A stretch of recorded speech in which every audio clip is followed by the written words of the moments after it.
नहीं है। गारंटी की बात कर, 400 रुपए का 400 रुपए का सिलेंडर 1100 का इन्होंने कर दिया। 40 रुपए की सीएनजी इन्होंने 80 रुपए की कर दी। पेट्रोल के दाम इन्होंने बढ़ा दिए। इनकी बात का कहाँ विश्वास करे? अरे गारंटी है, वो गारंटी पहले विकास तब गारंटी है, विश्वास करने लायक। लूटने की गारंटी है ना। इन्होंने ये जो कानून पास करा है इंश्योरेंस कंपनियों को फायदा पहुंचाने के लिए करा है, ये बहुत से लोगों को नहीं पता है। वो अपने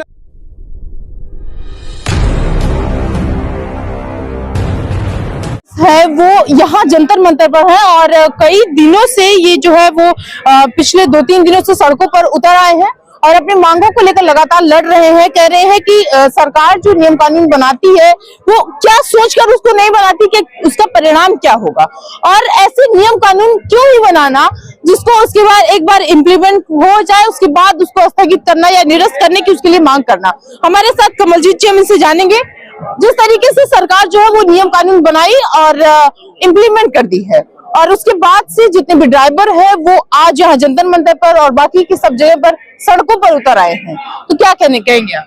ये सरकार ने तो एक तुगलकी फरमान, जैसे पहले ना एक फरमान निकल जाता तुगलकी, काट दो मार दो, उतरे तुगलकी फरमान ये तो निकाला।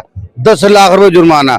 जो ड्राइवर 500 रुपए रोज की दिहाड़ी पे गाड़ी चला रहा है वो कहाँ से 10 लाख रुपए जुर्माना देगा? तो 4,500 के मकान के किराए पे मकान पे रह रहा है वो कहाँ से 4,500 रुपए 10 लाख रुपए जुर्माना कहाँ से देगा? साथ में 10 साल की कैद उस आदमी को। और एक और इन्होंने बोला कि आपका सजा और जुर्माना कम हो जाएगा अगर आप एक्सीडेंट वाले आदमी को हॉस्पिटल लेकर जाओगे। अगर वो ड्राइवर उसको लेने की कोशिश करता है तो पब्लिक तो उसका सबसे पहले पैर तोड़ देती है, दोबारा गाड़ी ना चला पाए, एक्सीडेंट ना कर पाए। उसका मोबाइल, पर्स ये सब कुछ छीन लिया जाता है, मुंह तक काला कर दिया जाता है लोगों का, जिनसे एक्सीडेंट हो जाते हैं। ठीक है ना। और मारते मारते मार डालते हैं लोग। अरे मैं कह रहा हूँ 80% आदमी तो मर जाता है जो रोक लेता है एक्सीडेंट करने वाला, तो ड्राइवर को भगना पड़ता ही है। हम लोगों ने बैच बना रखे हैं, हम लोगों को बैच के अंदर ट्रेनिंग दी गई है कि अगर यहाँ पर 8 आदमी और यहाँ पर 2 आदमी, 2 आदमी गाड़ी मार देना, 8 आदमी को मत मारना। और हम लोगों ने बैच बना रखे हैं, हमारे तो एक्सीडेंट वैसे ही माफ है। पहले सरकार ने प्राइवेट लाइसेंस लागू करवाए, प्राइवेट लाइसेंस करने का अब बैच की वैल्यू खत्म कर रहे हैं। अब इस सरकार की गलती है, किसकी गलती है? इस सरकार ने ड्राइवरों के ऊपर इतने तगड़े तगड़े कानून लागू कर रखे हैं। अच्छा, अगर सरकार ने बनाया है तो कुछ सोच समझकर ही बनाया होगा ना। अगर सरकार सोचती समझती तो ऐसे कानून तो बनाती नहीं। जिनका किराए के मकान में रह रहे हैं वो कहाँ से 10 लाख देंगे? कहाँ से? तो सरकार को सबसे पहले सड़क पे चलने वाली पब्लिक को पटरियों पे करवाना पड़ेगा। करोड़ों रुपए की पटरियां बनवा रही है, वहां पे करवाना पड़ेगा। सरकार की बस की वो नहीं है, उसमें सरकार फेल है। ठीक है ना। अगर लोग पटरी में चलेंगे तो एक्सीडेंट ही नहीं होगा। अब आप लोग यहाँ क्यों जो है वो संघर्ष कर रहे हैं, तो उसको जो है स्थगित कर दिया गया है ना। स्थगित तो अभी कुछ नहीं, सरकार तो झूठ बोलती है, कोई स्थगित नहीं कराया गया। सबसे पहले ड्रिंक एंड ड्राइव के लिए आप कानून लागू करो, उसके लिए हमें कोई ऑब्जेक्शन नहीं, किसी ड्राइवर को ऑब्जेक्शन भी नहीं होगा। लेकिन आप जिस तरीके से ये अंधाधुंध 10 लाख का जुर्माना और ये वो उसका कह रहे हैं, ऐसा कुछ भी नहीं है। अच्छा, एक डीएम साहब इसमें जो है बड़ा चर्चित है, उन्होंने ड्राइवरों को कहा है कि आपकी क्या औकात है। अब डीएम साहब ने व्हाट्सएप पे या फेसबुक में, टीवी वगैरह में बोला होगा। नहीं, ऐसे सामने कह दिया कि ड्राइवर को बोला कि तुम्हारी क्या औकात है। ड्राइवर तो डीएम साहब को बोलो आ जाओ यहाँ पर बता देते क्या औकात है। क्या बताएंगे आप? अब बुलाओ तो सही, लाइव आना ना। अगर आ गए तो क्या हो जाएगा? आगे तो कर देंगे, उनके माला पहना देंगे। डीएम साहब आएंगे कैसे? पैदल आएंगे? डीएम साहब पैदल आएंगे? लाएगा तो हमारा ड्राइवर ही लाएगा। शर्म नहीं आती? कौन ले जा रहा उनको? अच्छा, क्या करेंगे अगर यहाँ पर डीएम है कि पैदल है? बिल्कुल वो मैडम भी बताइए, सुमित भारद्वाज जी। करने को तो हम ये तो नहीं कहेंगे कि उनको लात गुस्से मारेंगे या पिटाई करेंगे, हम ऐसे बंदे तो नहीं है। लेकिन हाँ, उनको औकात जरूर दिखा देंगे। जिस दिन ड्राइवर अपनी पे आ गया उस दिन भूखे मर जाएंगे, पूरा देश भूखा मर जाएगा। अर्थव्यवस्था चलाते हैं हम। जिस तरह बॉर्डर पे खड़ा होकर वो सिपाही देश की रक्षा करता है, उसी तरह देश के अंदर रह के हमारा ड्राइवर देश की अर्थव्यवस्था को चलाता है। हमें गर्व है कि हम ड्राइवर हैं। लेकिन सरकार और ये जो आप डीएम साहब बता रहे हो, हमें नहीं पता कौन है, ये सरकार इतनी निकम्मी है, गूंगे बैरी सरकार है। ये अमित शाह ने जो अपने एसी के और गर्म हीटर के कमरों में बैठ के ये नियम कानून बनाया है, उसको ये पता नहीं है, अंदाजा नहीं है कि हम अगर एक हो गए, हम अपनी पे आ गए तो भूखे मर जाएंगे। क्या अमित शाह जी खुद चलाते हैं गाड़ी? उनका पेट ही स्टीयरिंग पे अड़ जाएगा, वो गाड़ी नहीं चला पाएंगे। कहाँ जाएंगे वो? कैसे संसद जाएंगे? कैसे मंत्रालय जाएंगे अगर ड्राइवर नहीं होगा? तो हमारा ड्राइवर है, अगर हमारे ड्राइवर ने हड़ताल कर दी, पहली तो बात तो हम इतनी जल्दी हड़ताल नहीं करते हैं, अगर हमने हड़ताल कर दी तो पेट्रोल पंप बंद हो जाएगा, दूध के टैंकर बंद हो जाएंगे, ब्रेड की गाड़ियां बंद हो जाएंगी, अखबार बंद हो जाएंगे, बच्चे स्कूल जाना बंद हो जाएंगे, सब कुछ बंद हो जाएगा। हमारे सिपाहियों ने, हमारा जो ड्राइवर सिपाही है, देश की रक्षा करी है। कोरोना में डॉक्टरों का सम्मान किया, अध्यापकों का सम्मान किया, सफाई कर्मचारियों का किया, पुलिस वालों का किया। हम हर रोज मोदी जी की मन की बात सुनते थे कि कभी हमारे ड्राइवर का भी नाम ले, लेकिन कभी भी मोदी जी ने हमारे ड्राइवर का नाम नहीं लिया, हमारे ड्राइवर को दर्जा नहीं दिया किसी भी तरह का।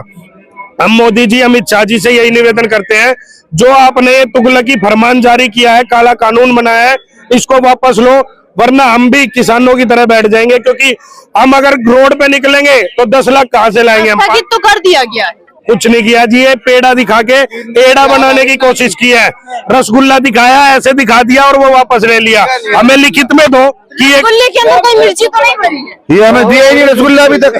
रसगुल्ला दिया, रसगुल्ला अंदर अभी अब पता नहीं मिर्ची पड़ी है, जहर पड़ा। 3 दिन में नानी याद आ गई, पेट्रोल की कमी नानी याद आ गई, सरकार की, सिलेंडर नहीं मिल रहा 1 महीने के लिए। ऐसा है कि दो कंट्रियों में जब झगड़ा होता है ना, अगर फूड लाइन उसकी बंद कर दी जाए ना तो दूसरी कंट्री हार जाती है। तो अगर ड्राइवर अगर रोड पे उतरा, अगर फूड लाइन और डीजल की लाइन, सारी ट्रांसपोर्ट लाइन बंद हो जाएगी, उसके बाद कोई भी नहीं होगा। कुछ ड्राइवर को अगर वो सड़क पर उतर भी आते तो इससे क्या फर्क पड़ेगा सरकार? ये थोड़े से अभी आए हैं, जब सारा हिंदुस्तान इकट्ठा हो जाएगा तब पता चलेगा। तो तब पता लगेगा कि गवर्नमेंट को भी और सरकार तो अभी लड़ाई है, अभी बाकी अंगड़ाई है, अभी अंगड़ाई नहीं ली हमने, अभी तो लड़ाई शुरू करी है। नहीं ऐसा ना हो कि आप कुछ लोग जो है वो पलट जाए आप लोगों में। नहीं पलटेंगे, ऐसा कुछ नहीं है। चाहे सरकार कर दे, हम नहीं पलटेंगे। चैलेंज है सरकार को, जेल में बंद कर दो, हम नहीं पलटेंगे। 10 लाख बाद में भी तो जेल भरेंगे, भरने वाली बात ऐसा है। एक ड्राइवर, आप जो कह रहे हैं एक ड्राइवर की लड़ाई नहीं है, ये सब ड्राइवरों की लड़ाई है। तो पलटने वाला कोई नहीं है, एक का फायदा होगा तो सबका फायदा होगा, एक का फायदा नहीं है। कर रहे हो, अगर हम रोड पे उतरेंगे तो भी जेल जाएंगे। इससे अच्छा हम अपनी लड़ाई लड़के, कितने चढ़ गए फांसी पे, कितनों ने गोलियां खाई थी, और क्यों झूठ बोलते हो साहब? क्या चरखे से आजादी आई थी? चरखे से आजादी नहीं आई, लड़ाई लड़ी थी उन्होंने। 7,32,000 लोग फांसी दिए गए थे, गोलियों से मारे गए थे। ये अंग्रेजी हुकूमत ने स्वीकार किया था कि लड़ाई में हमने इतने आदमियों को मारा है, तो हम भी मर जाएंगे अपनी लड़ाई के लिए, वैसे भी मरना है। कब तक लड़ेंगे जी? जब तक सांसें रहेगी तब तक लड़ते रहेंगे, जब तक सांसें चलेगी ना तब तक। आमिर साहब को पता चल जाएगा कि ड्राइवर क्या चीज है। उन्होंने गलत जगह हाथ डाल दिया। आप एक बात, वो किसान को समझते तो किसान तो सिर बंद रहता है, ड्राइवर तो एक कदम नहीं हिल पाओगे बिना ड्राइवर को। तो करो, अमित शाह किससे जाते हैं? पैदल धमकी दे रहे हैं? धमकी तो देंगे, वो हमारे को धमकी देंगे तो मैं उनको छोड़ूंगा? ये धमकी नहीं है, वो दिखा देंगे। वो कहाँ बैठे हैं आपको पता है? कहाँ बैठा? तो किसने बैठाया है? मैम किसने बैठाया है? हमने बैठाया है। उनके पास एक बड़ी सी कुर्सी है, और बड़ी सी कुर्सी है तो वो कुर्सी हट जाएगी ना मैम। वो हम ही तो लाए हैं उस कुर्सी पर बैठाने वाला। डीएम साहब की बात की है, डीएम साहब क्या पैदल चलते हैं? वो भी तो ड्राइवर लेके ही जाता है ना उनको। अभी तो कभी न कभी ड्राइवर रहे होंगे, हो सकता है, हम तो नहीं कह रहे, लेकिन आप कह रहे हैं तो अपनी गाड़ी चलाते होंगे। अपनी जो आज अपनी प्राइवेट गाड़ी चलाता है वो भी ड्राइवर है, उससे भी जो मरेगा तो वो उसको भी 10 साल की सजा है। हाँ, ऐसे अमित शाह जी भी कभी न कभी अपनी गाड़ी चलाते होंगे। कोई बचपन से थोड़ी आता है कि हम ये गाड़ियों में बैठ जाता है, चलाता है गाड़ी कोई ना कोई। कुर्सी मिलते ही तुरंत सब कुछ बदल गया। जो इन्होंने वादे किए थे अभी तक नहीं, 15 लाख आ गया जेब के, 15 लाख जेब में आ गया, सब ये इन्होंने लॉलीपॉप दिए सबको। कुर्सी मिलते ही क्या हुआ? सरकार उखाड़ देंगे, ये तो हर सरकार का काम होता है, उखाड़ देंगे। वो कुर्सी भी हमारी है और कुर्सी पे बिठाने वाले भी हम ही हैं।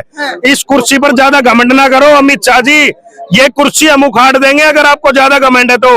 और अगर आपने ये कानून वापस नहीं लिया तो 2024 में नतीजा देख लेना आप, ना आप रहोगे ना कुर्सी रहेगी। 2024 में सारे ड्राइवर भाई मिलकर के चुनाव लड़ो, जनता की नई सरकार, पार्टी पार्टी बनाओ, जनता की सरकार से लड़ो, अपनी यूनियन से लड़ो, भारतीय ड्राइवर पार्टी से लड़ो, किसी भी पार्टी से लड़ो, कैसे भी लड़ो, कहीं से भी लड़ो, चुनाव लड़ो, इनको भगाओ, बस इनको खत्म करो। सरकार से कुर्सी छीनना चाह रहे हैं। फांसी का फंदा दे दिया हमें, फांसी का फंदा, ये सजा, ये जो काला कानून पास करा है, ये सीधे ड्राइवर को फांसी के फंदे पे लटकाने की साजिश। स्थगित तो कर दिया गया ना, कुछ स्थगित नहीं है, अरे कर दिया गया स्थगित। अभी लिखित में कोई स्टेटमेंट नहीं आया है, लिखित में कोई स्टेटमेंट नहीं आया, किसी यूनियन ने को नहीं बुलाया।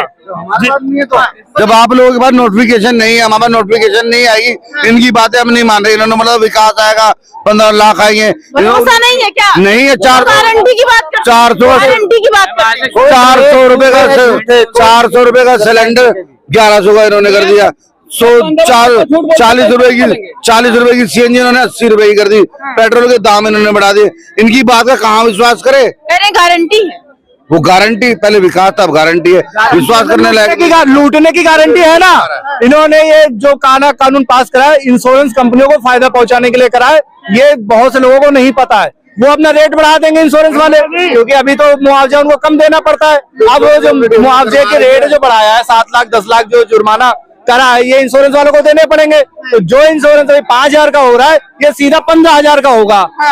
तो लूट का पैसा अपना फायदा खरीदे क्या मिली, ये एक सिस्टम बना, लूट एक सिस्टमेटिक तरीके से कंपनी बना के, ऑर्गेनाइज सरकार बना के लूटी जा रही है। प्रोफेशनल लूटने का प्रोफेशनल। पहले क्या होता था कि चोर पेड़ के पीछे छुपे होते थे, वो लूट लेते थे या जेबें काट लेते थे, लेकिन ये क्या, बाकायदा बंदे को सिस्टम में ला करके हर तरीके से उसको लूट। क्या सरकार जो है वो लूटना चाह रही है लोग? सरकार 10 सालों से लूट ही रही है सबको, लेकिन किसी को सरकार के 2014 में आते ही 20 रुपए जो मेट्रो का किराया था वो 60 रुपए कर दिया गया 2014 में। पहले दिन से इन्होंने ये काम चालू करा।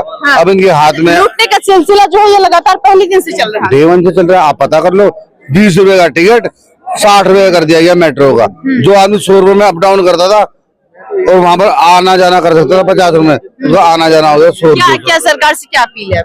सरकार से अपील ये है कि हम लोगों को जो भी आप दे रहे थे अभी तक सब्सिडी, उसको सब्सिडी को दोबारा लागू करवाओ, हम लोगों को ज्यादा ना लूटा जाए। और कोई भी निर्णय लेने से पहले एक बार सोचा जाए। कोई निर्णय ऐसा मत लो बिना सोचे समझे से सरकार कोई भी निर्णय ले लेती है। हाँ, ये सरकार कोई भी निर्णय अचानक सवेरे उठते ही ले लेती है कि सपना देगा निर्णय कर लागू। सपना देख के निर्णय होता है, ऐसे ही लग रहा है। ऐसे लग रहा है।